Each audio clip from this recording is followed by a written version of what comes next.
ଦୁନିଆର ସବୁଠାରୁ ପରିଶ୍ରମୀ ଜୀବ କିଏ? ଅପସନ୍ ଏ ହାତୀ, ଅପସନ୍ ବି ବାଘ, ଅପସନ୍ ସି ଭାଲୁ, ଅପସନ୍ ଡି ପିମ୍ପୁଡ଼ି।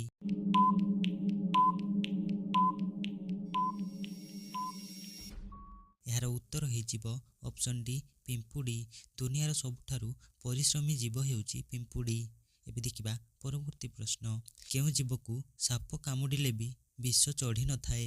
ପ୍ରଶ୍ନଟି ଆଉଥରେ ରଖୁଛି, କେଉଁ ଜୀବକୁ ସାପ କାମୁଡ଼ିଲେ ବି ବିଷ ଚଢ଼ି ନଥାଏ? ଅପସନ୍ ଏ କୁକୁର, ଅପସନ୍ ବି ବିଲେଇ, ଅପସନ୍ ସି ବେଙ୍ଗ, ଅପସନ୍ ଡି ନେଉଳ।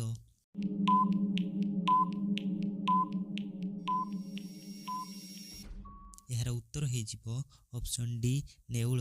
ନେଉଳକୁ ଯାହାକି ସାପ କାମୁଡ଼ିଲେ ମଧ୍ୟ ବିଷ ଚଢ଼ି ନଥାଏ। ଏବେ ଦେଖିବା ପରବର୍ତ୍ତୀ ପ୍ରଶ୍ନ। କେଉଁ ଜୀବ ଆଖି ଓ କାନ ବାଟେ ନିଶ୍ୱାସ ନେଇଥାଏ? ଅପସନ୍ ଏ ବାଘ, ଅପସନ୍ ବି ହରିଣ, ଅପସନ୍ ସି ଠେକୁଆ, ଅପସନ୍ ଡି ସାପ।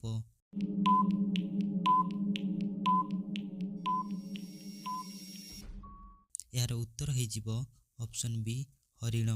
ହରିଣ ଯାହାକି ଆଖି ଓ କାନ ପଟେ ନିଶ୍ୱାସ ନେଇଥାଏ। ଏବେ ଦେଖିବା ପରବର୍ତ୍ତୀ ପ୍ରଶ୍ନ।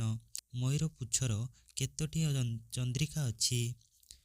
ଅପସନ୍ ଏ 18ଟି, ଅପସନ୍ ବି 21ଟି, ଅପସନ୍ ସି 25ଟି, ଅପସନ୍ ଡି 31ଟି।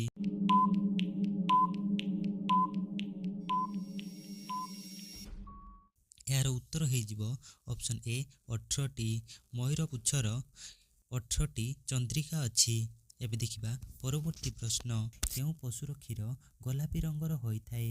ଅପସନ୍ ଏ ଛେଳି, ଅପସନ୍ ବି ହିପୋ, ଅପସନ୍ ସି ଘୋଡ଼ା, ଅପସନ୍ ଡି ଗାଈ।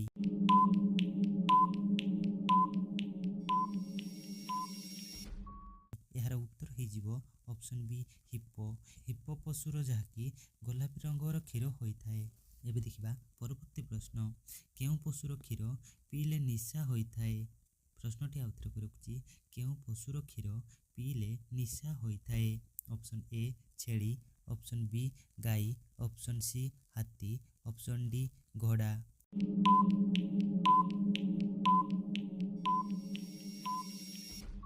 ଏହାର ଉତ୍ତର ହୋଇଯିବ ଅପସନ୍ ସି ହାତୀ।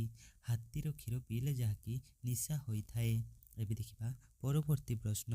କେଉଁ ଜୀବ ଜନ୍ମ ସମୟରେ 1 ଇଞ୍ଚ ହୋଇଥାଏ? ପ୍ରଶ୍ନଟି ଆଉଥରେ ରଖୁଛି, କେଉଁ ଜୀବ ଜନ୍ମ ସମୟରେ 1 ଇଞ୍ଚ ହୋଇଥାଏ?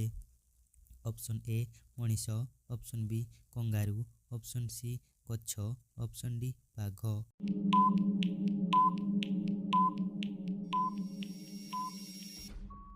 ଏହାର ଉତ୍ତର ହୋଇଯିବ ଅପସନ୍ ବି କଙ୍ଗାରୁ। କଙ୍ଗାରୁ ଯାହାକି ଜନ୍ମ ସମୟରେ 1 ଇଞ୍ଚ ହୋଇଥାଏ। ଏବେ ଦେଖିବା ପରବର୍ତ୍ତୀ ପ୍ରଶ୍ନ। କେଉଁ ପଶୁ ନିଜର ସବୁ କାମ ନାକ ଦ୍ୱାରା କରିପାରେ?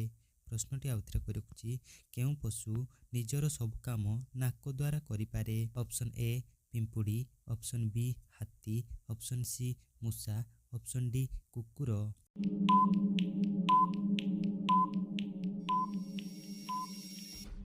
ଏହାର ଉତ୍ତର ହୋଇଯିବ ଅପସନ୍ ବି ହାତୀ। ହାତୀ ଯାହାକି ସବୁ କାମ ତାର ନାକ ଦ୍ୱାରା କରିଥାଏ। ଏବେ ଦେଖିବା ପରବର୍ତ୍ତୀ ପ୍ରଶ୍ନ। କେଉଁ ପକ୍ଷୀର ଅଣ୍ଡା ସବୁଠାରୁ ବଡ଼ ଅଟେ?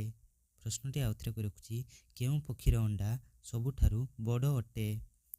ଅପସନ୍ ଏ ବତକ, ଅପସନ୍ ବି କୁକୁଡ଼ା, ଅପସନ୍ ସି ହଂସ, ଅପସନ୍ ଡି ଓଟ ପକ୍ଷୀ।